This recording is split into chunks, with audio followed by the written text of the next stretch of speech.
Hello there. I'm Joe Ruggiero, and welcome to my podcast, Inspired, and the people who inspire me. I think you're in for a real treat because I'm speaking to Karen Campbell, and this is a lady who produced for HGTV, eventually became her own design firm with a partner who she's going to explain. And she has a husband who still is a producer and did work for HGTV, and they helped launch the Fox network. So, Karen, welcome. Thank you. I'm excited Good to be see here. you. Now, I know that you wanted to talk about your partner, who you are in the design business with. So how did that come to be? And then we'll go backwards. Sure. And we'll talk a little bit about your production. Sure. So I stopped working when I had my kids, and but I was starting to realize that I was missing something in my life. And then one day my kids came home from school and they asked me what I did all day. And they were middle school. And I said, well, I folded laundry and I went to the grocery store and I walked the dog. And my older one put her hand on her hips and said, really? Like, why do I have to go to college then? I mean, if that's how you're going to end up. Not that college is everything, but it kind of took me back that, wow, that's how they're viewing me, and not really being a great role model right now for them when I'm encouraging them to do well in school and the world is your oyster and think of these fun things you could do in your life. So I started poking around. I had a talk with my husband and said, I got to find something to do so that at least I have something to talk about other than like laundry.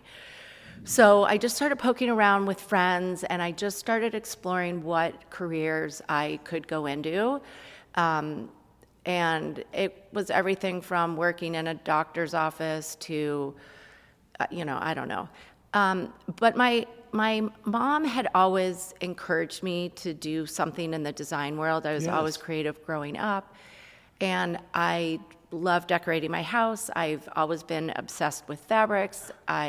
Before Pinterest, just had so many pages out of magazines and files of living rooms I liked and fabrics I liked and different design elements. And so my husband also kind of put a foot in my back and said, this is what you've always loved. Maybe there's something there that you could do. So a really good friend of ours, Bob Parmalee, he has his own development company, and he does a very high-end, like 15 to 18,000 square foot homes in Lake Sherwood. Wow. And he initially had worked for David Murdoch and was the developer for a lot of those properties, building homes for celebrities and really David's right-hand man in terms of developing it. And he broke out on his own, and he was building a house, 15,000 square foot house on the lake, for a gentleman who happens to own one of the largest fabric companies in the United States. Oh, what is that? Pindler Fabrics. Oh, sure. And he asked if I wanted to come help him. And I just jumped at the chance. Yeah. And I walked in kind of feeling like I knew nothing because I didn't know construction. I didn't have any idea I knew how to pick finishes and stuff, but I didn't know all the details that really went into it, and covering the floor with ram board and, deciding, here's where this chandelier should be hung and code and all that stuff. And Bob was really patient and just taught me so much. And I really credit him for sort of launching my career into the design world, because as I was helping him sort of finish the house, sort of like a Girl Friday for him, and then the Pindlers were moving in, and there was a punch list, and they used obviously all their fabrics. It just sort of awakened all these senses for me. I mean, I just walked around in awe of the detail and the fixtures and the rugs and the fabrics, and kind of realized this is where I should be. Like this. Well, your mom always created a wonderful environment. Yes, my mom, we always had beautiful homes growing up, and my mom had art galleries. And I had worked there growing up and really learned that business and watched my mom interact with clients. And she would take art over to customers' homes so that they could see it in their spaces and say, I think this would look good in your living room. And then, by the way, that table should be moved to the other side of the room and you should bring a chair over here. They got a little more than they bargained for. Right. But I would go on those calls with her, and I loved just watching her create. And, you know, she framed beautifully. She was recommended by the Art Institute of Chicago all the time. It was her galleries were on the North Shore of Chicago, where I grew up. So that was always a part of my world. While things were sort of wrapping up with Bob's project, and he was getting ready to launch another one, but it was in development. One of my best friends, my group of lacrosse moms, she had been working for Windsor Smith. She had gotten her degree at UCLA, her master's, and was working for Windsor Smith on the Veranda House, which eventually Gwyneth Paltrow bought. Mm-hmm. But she was commuting from out in the Conejo Valley into LA, and she had kids my kids' age, and it was just really kind of exhausting her. So a developer friend of hers was doing a property up in the Central Coast, and he asked if she would design 2 model homes for him. And she had never done a project on her own. And she knew I was working for Bob, and she'd been in my house, and we would sort of chit-chat on the lacrosse side of the lacrosse field, watching our daughters play about design, or did you see these fabrics? So she asked if I would want to come help her do it. And I jumped at the chance, but I said to her, I don't know what I'm doing. I'm just going to be honest. I don't have a master's. I've never done this. And she said, nope, we can do this together. And it's funny, our friend group was very nervous about us going to work together, because they're like, are you going to ruin the friend group if you guys don't get along? But thankfully, it's been 10 years, and she's one of my best friends in the world, and we laugh and we have a lot of fun together. So we started designing these houses, and we worked out of a Starbucks in between our 2 homes every day, and I really learned a lot from her as well. I did not know CAD or SketchUp. I don't do that now. We have someone who does it for me, but I had never seen that in my life. But you're into design. Yes. And just like Bob taught me about construction plans, Mercedes taught me what all of that was, and spatially, working with a room and things that you need to think of, like when a door opens, do you have enough space, 3 feet, walkway, a coffee table should be 18 inches, from a sofa, just those little details. I was great at, picking out fabrics and furniture and all of that, but I didn't really understand like the minutia that you have to think about. Right. So while we were doing that, she was teaching me, and it was so much fun, and I just loved it. And these model homes were really, really well received.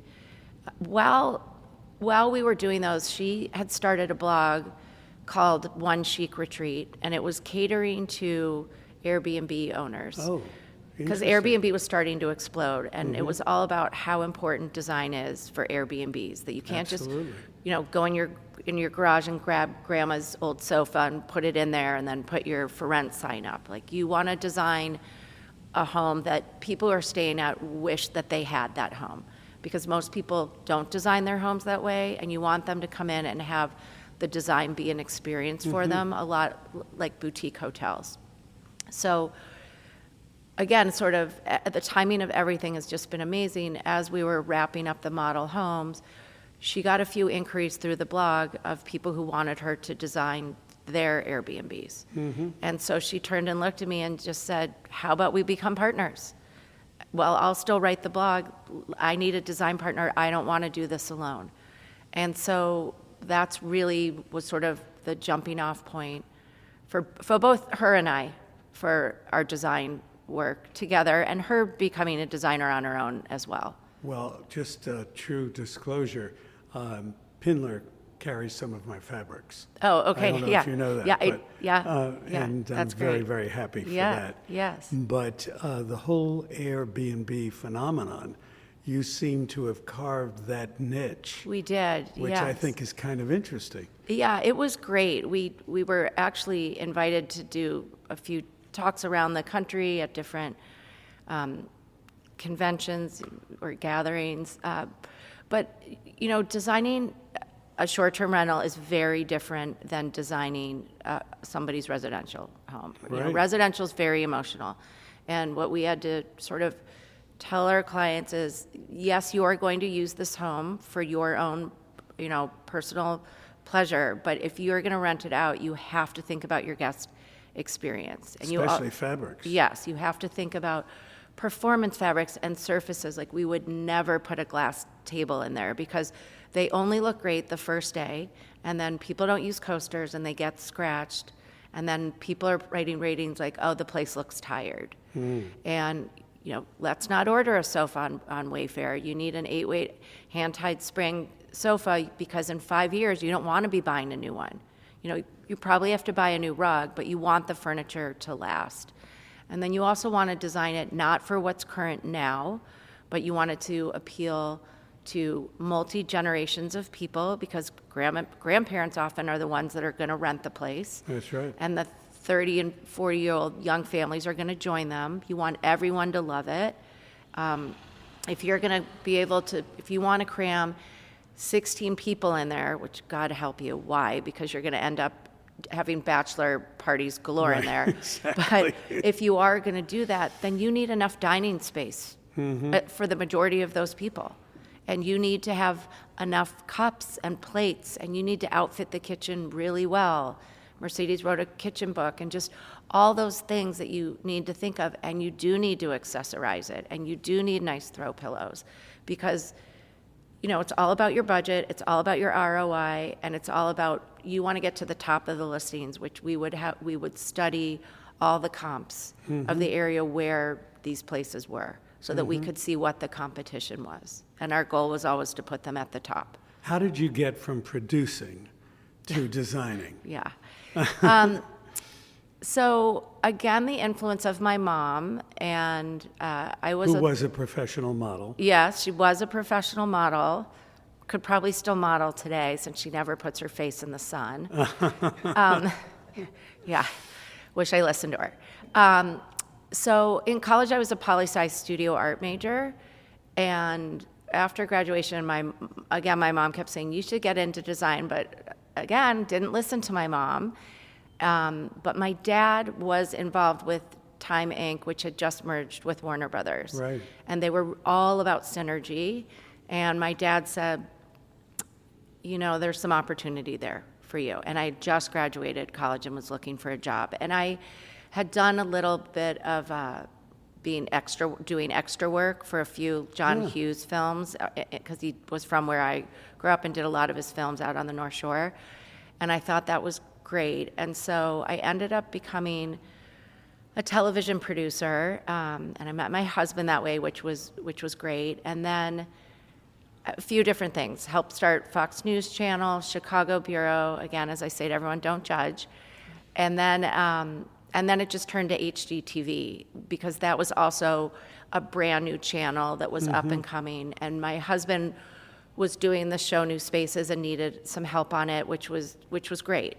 So I loved it, but I got pregnant, and producing was hard because Duncan was traveling a lot. And it just wasn't making sense for both of us to be doing that. And I wanted to be a stay-at-home mom. So I did that. And then again, when Bob came calling, but I've found that producing and design work are very much the same. It's all about the viewer when you're producing, and it's all about the client when you're designing. And producing's about the ratings and keeping a captive audience and pitching, and the same as with producing. Designing. I'm pitching to the client. I'm producing work for them that hopefully they're going to love, and the ratings will be through the roof. So I found that really was sort of a good setup for me, because producing, I really learned a lot about people, especially when I was doing national news and having to interview people, sadly, that had just lost their home in a hurricane or a flood, or there was a tragedy, and you had to tread very lightly with their emotions. Absolutely. And the same is with residential design. Because you're coming into their home. You're coming into their home. Their space. They're coming into their space. they have a vision. They might not know what the vision is, but they have something in mind. It's very emotional, especially if there's a couple, or it's going to be their forever family home. And so you can't come in like a bull in a china shop and tell them, no, this is how it's going to be. You have to take into account what their aesthetic is. They might have some family heirlooms that you might not like, but you have to figure out how you're going to work. Integrate. Yeah, how it's going to work. You know, they might want to hang giant pictures of their kids in the living room. You're going to convince them maybe those are better in the bedroom or in a hallway. Yeah, so I found that producing background has really served me well with my design work. Well, those giant portraits of their kids, if they're done by Andy Warhol, We you can might talk. consider. We can talk, yes. Or maybe if it's an amazing oil painting that, you know, someone did for you. But Right. the giant one with the tree in the backyard photograph. Hand-colored. Yeah, we're Yeah. good with that. Yeah. Well, that's funny because I don't know if you know this, but I did a week on the Mike Douglas show, and the producer said to me at the end of the week, "We must work together." I really enjoyed it, and I thought it was the Hollywood No. And 10 years to the date, he calls me Oh, and that's says, fabulous. "Scripps is doing a 24-hour design network. Would you be interested in pitching it?" Wow. And we got on a plane, and he showed me how to do the presentation. Yeah. And we went to Cincinnati, and we were the first show they bought for HGTV. Oh, that's amazing. That's a little bit of history. Yeah, yeah. HGTV is very different now. Oh, yeah. Yeah. Yeah. Yeah. It is. Much different Yes. than Yeah. when we remember it. Yes. But whatever. Yeah. So tell me about your design firm. Do you have a lot of people working for you, or? No, there's just three of it's Mercedes and I, and then we have someone that does our CAD and helps a little with project management. And you have showrooms, or you We don't have sources? showrooms. You have sources that you go to purchase. Sources that we go to High Point every year. Oh, you do? Yep, Uh-huh. which is incredibly important to Very. see. Go to all the showrooms. We take a ton of pictures. We take a ton of notes there about different vendors that we really like. These are high end. These are on the lower end. This had great accessories. The whole thing, so that we feel really comfortable when we're recommending things to a client that we've felt it, we've sat in it, we know what it looks like.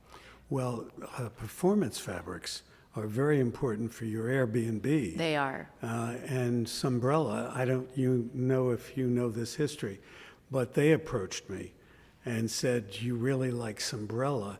We know that you have used it for projects." Wow. And I said, "I do. And would you be able to be our spokesperson?"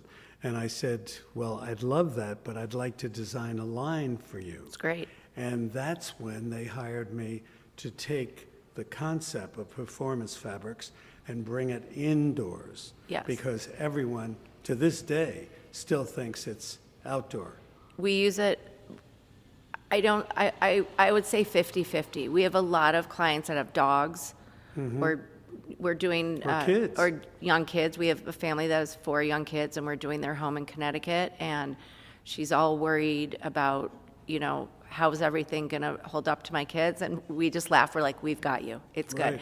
And also, it's come such a long way. I mean, just even in the last 5 years, there's much nicer fabrics. I mean, initially, it was very much felt like patio fabric, and you wouldn't want to put patio fabric inside. And so now it's just evolved where, yes, there's indoor, outdoor, there's Sumbrella, there's Perennials, there's Revolution, Krypton. I mean, it's all just amazing. So, yeah, it's fun, and it's. I think it's fabulous. I love it. I love that you design for them. Yeah. Well, you had mentioned that you had been following me for 30 years. I have. I don't think I've been... maybe not 30 years, but I knew exactly who you were. Yes. I think Big that's fan. very interesting because normally I get attractive girls like you come up to me and say, "Oh, my grandmother loves you." Oh, no. I know exactly who you were. Yes. Yes. And my mother called you a handsome devil. Oh, well, isn't that nice? That's very, very nice She of did. her. But let's talk a little bit about how you run your business. Sure. And how you present. Do you get to know the client? Do you go shopping with the client? Do you like this? Do you like that? Or do you sort of read the tea leaves about what they like? So,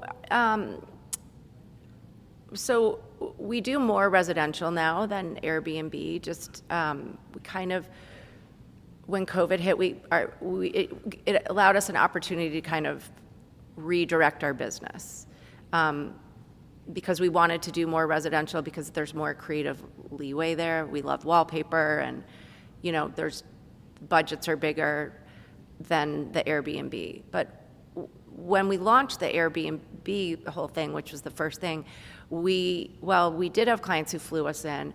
The majority of clients, we did e-design. Mm-hmm. And so we really had to perfect what e-design was. And it was just sort of taking off. And there weren't a lot of people doing it. So you have to read the tea leaves, and we'd have to have honest talks about budget and comps. Absolutely. And all of that, which we still do because we have a lot of residential clients around the country that don't want to fly us in, which is fine, and we're doing e-design for them, and some of them are huge projects. Can we talk a little bit about e-design? Yes. Because my producer says I assume that my audience understands. Sure. So exactly how does that work? Yeah, so e-design basically is electronic design, and we're doing everything the way we would do it if we were meeting someone in person, but we are doing it all through FaceTime. Zoom was great. We send a questionnaire to them. We interview them on the phone through either Zoom or Google Meetup, however they want it. There are various ways that we do it. So that they are seeing us face to face. We're introducing ourselves. We're hearing about their project. We're talking about how we work. And then once we've done our pitch and they decide to hire us, which is great, and we get through all the formalities of contract and everything, the first thing we'll do is their design concept, and we also, for every client, create a custom color palette for them that we're going to use throughout the house. Do you have any objections at that crucial moment? No, at that point, after the questionnaire, and once we get that questionnaire back and they've become a client, we have a much more in-depth conversation with them. We've asked them to send pictures of artwork or pieces of furniture that they want to use. Do you have a Pinterest board to share with us? Oh, that's a good idea.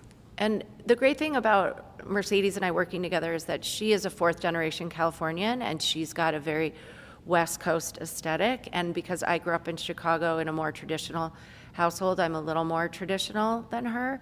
And we're the yin and yang. We really balance each other incredibly well. So we don't have one look. We can do any look. One of us is always sort of the project lead, sort of depending on who we feel would be stronger with that, but we really work together on the project. But, we are also all about color. We've never met a color we didn't like. That's interesting. We are an explosion of color, but if someone said they don't want color, then we will give you a house that doesn't have color. What's the fine. trend? Do people are becoming more adventuresome with color? I think that COVID, everyone looked around their house and it was that whole gray and yellow look, and they realized or very beige, because they're scared of color. They don't know how to juxtapose different patterns and colors together in their homes. So they just tend to go very neutral and safe. And I know it's just from, again, going to High Point and just making sure that we're, doing we're educating ourselves of where things are going. We've always loved wallpaper, but now wallpaper is becoming very much a thing. Mm-hmm. And that whole sort of neutral look with clay and cream and wood, it's a great look, and it serves a lot of people really well. But I would say that that's very much the industry is moving away into more color, which makes me really happy. But again, that being said, I'm never going to force color on anybody, and neither is Mercedes. If you tell me you don't want any color, that's fine. I can do that. Uh-huh. Well, let's talk a little bit about High Point, because I just celebrated my 90th market at High Point. And Wow. I can Make remember. sure you clarify not your 90th year No, at High no, Point, no, no, okay? no. People need to understand. There's 2 a year. Yes, there's 2 a year. Right. So 36 or something like Yeah, that. it's fabulous. But how has it changed? Have you seen a change? Yeah, I think there's a lot more color. I think there's a lot more wallpaper. I've seen there's a lot more fabric patterned lampshades instead of just plain cream and maybe black or white linen lampshades. There's now vendors or fabric lines that are showing, fabrics on lamps shades, Right. which I love. There's more pattern. Is definitely what we're noticing, for sure. So we've been together, Mercedes and I have been designing together 10 years, and I'd say 9 years. The first market we went to was Las Vegas, which is much smaller, Right. just so that we could see what a market was like. Right. But yeah, I think it's evolved a lot, and I also think, also the designs have become. The word sophisticated isn't the right word. Maybe more. Some showrooms have become so much more interesting. Like some of the, I don't want to call them lower end, I'd say mid-tier showrooms, have definitely sort of elevated their look and their designs, which is fantastic. What do you think of Restoration Hardware? Oh, so I'm not a fan. Sorry if you... No. I mean, I just am very curious because it's a phenomenon. He's just opened a store in Paris. Yes, and he's got a beautiful restaurant in Chicago Right. that I love going to lunch. Yes, wonderful out with my restaurants. girls and my friends there. But so if I'm going to be really honest here, Mercedes and I, when we get asked about it, we steer our clients away from it. I just don't think the quality is there for the price point. And we're on a lot of design forums as well. And it's just interesting to see the number of designers that have had a lot of problems. Well, exactly. with but the line. A lot of designers still shop. Yeah, we really want, when we're designing for people, we really want it to be very much personalized for that client. Right. And comfort. And comfort, and I don't want to have restoration be my go-to. Right. And we've discovered just a lot of great lines in High Point that we would rather use to create a much more visually interesting space, whatever your budget is for our clients. And a lot of them say, well, my friends have restoration, and my feeling kind of is, well, if that's what you like, then you should go into restoration, and you don't need me. Like Right. you should go do that on your own, because I'm truly not going to use restoration. Well, I think you're very honest, and I think that that's the way I did. I was honest with clients when I was first thinking that I wanted to design for clients, not manufacturers. Right. But I find my talents are better served at the manufacturer level because there are a lot of people who just want to take you shopping and Yes. want to pick your brain. Very much. And they have a friend or a cousin or a sister that's in the business, they can get it better. Yes. But they don't take into consideration what you're bringing to the party. So the whole shopping thing is so maddening, and I mean, every designer complains about it. It happens to everybody, and we are very honest with our clients up front. We have a clause in our contract now that if you shop us, it's 20% of. So Yes. if you owe us 20% of whatever you went out. If we pick that table for you and you found it online and you went and bought it and you tell us you bought it, then we're going to charge you 20% of it. Absolutely. Because it's not fair to go out and do that, and they think they're skirting around us. Right. And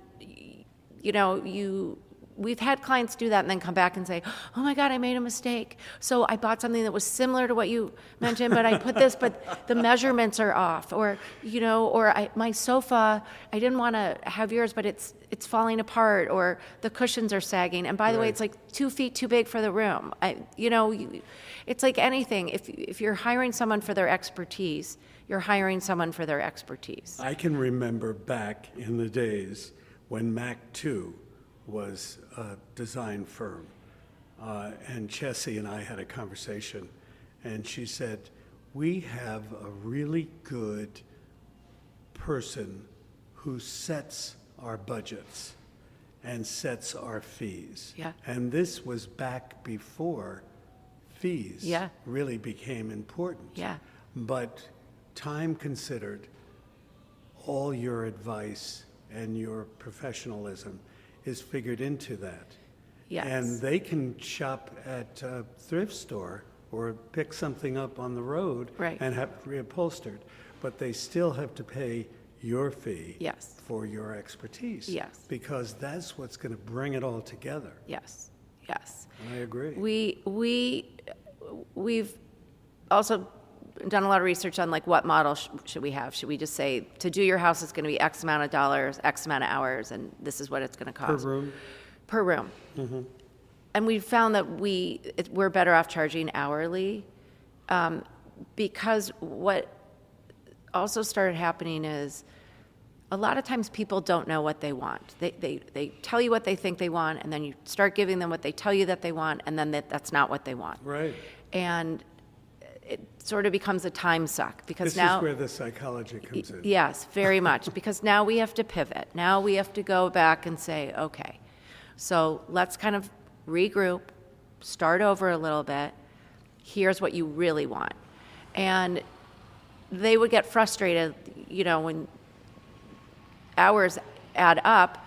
But if we did just a fee per room and we had to keep changing because you don't know what you want, we're going to lose money. That's right. And the bottom line is we always have to say to people, we run a business, we have fees.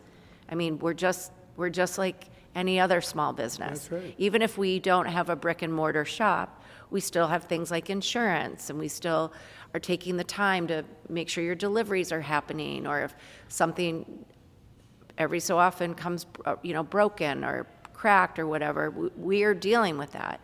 And we've had people push back on it because they just don't understand. Right. Or they think that they're just, we'll just use it for a few hours. What do you think of this? So we're very upfront about everything. And if it doesn't work for them, we understand it doesn't work for them. It's Absolutely. okay to part ways. I mean, there's not a designer in the world that hasn't had to part ways with a client. Well, I can remember very clearly my first personal project that I did in Berkeley, California. And we went through the entire process. We had swatch fabrics, Yeah. we had pictures of furniture, all laid out on her dining room table.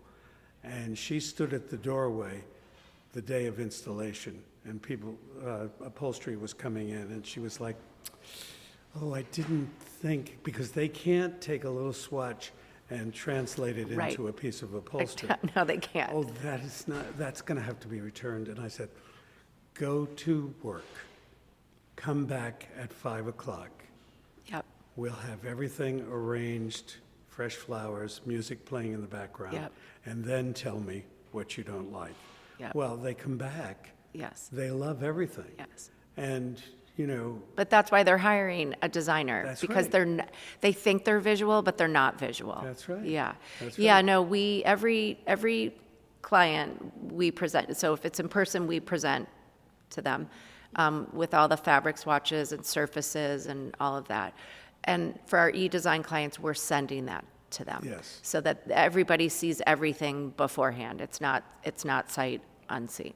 Right. And we just have to say, you have to trust us, because if we are specifying a sofa for you within your budget, it's from a showroom. We have sat on it. We trust it. We know how it's made. We know Right, its comfort exactly. level. We're not just blindly picking one out for you.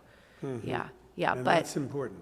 it's very important. It's very important. It's why High Point's an incredibly valuable resource Do for you us. go to High Point with a budget?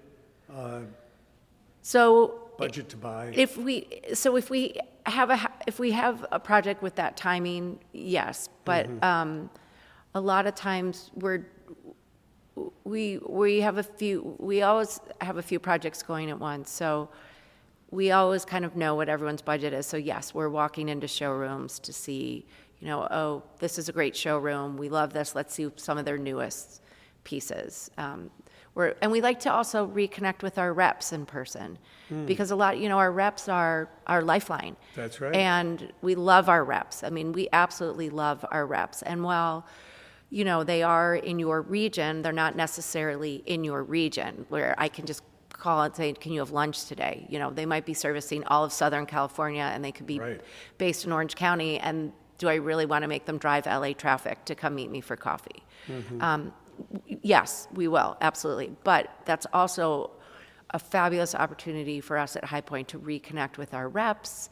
Just, hey, here's what we're working on. And then because it's very much a partnership with them. Is the rep business changing? I don't feel that it is. What I do notice is there's a lot of turnover in that industry. I think that's just the nature of the beast. But for the most part, I feel like we've been really fortunate to sort of have the same great reps that take care of us really well. Getting fabric swatches out quickly or, emailing a new line that's come out, just checking in with us. I feel like it's still a great, valuable resource that we need, for sure. Well, you being in California, you have great resources here. Yes, we do. Whether it be La Cienega or the Pacific Design Center or whatever. Yes, we do. So do you frequent those? We do, and LA has a design week, and yes, we do all of that. When there's something and we can make it work, we do that.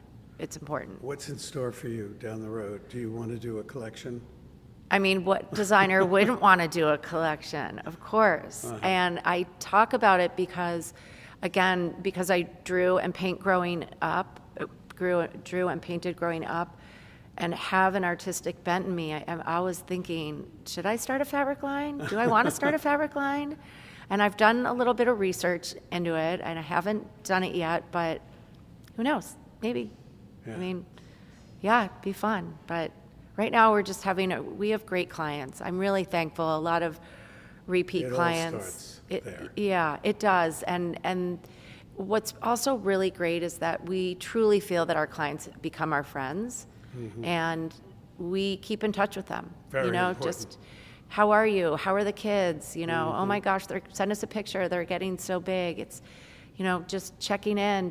If you need anything down the road, but also, hey, we just want to hear from you. We miss all the communication that we had, and you made us laugh. So, we'd love to hear from you. Yeah. That's important. It is. Very important. It's very important. Yeah. Well, is there anything else that you think our listeners might be interested in, mishaps or?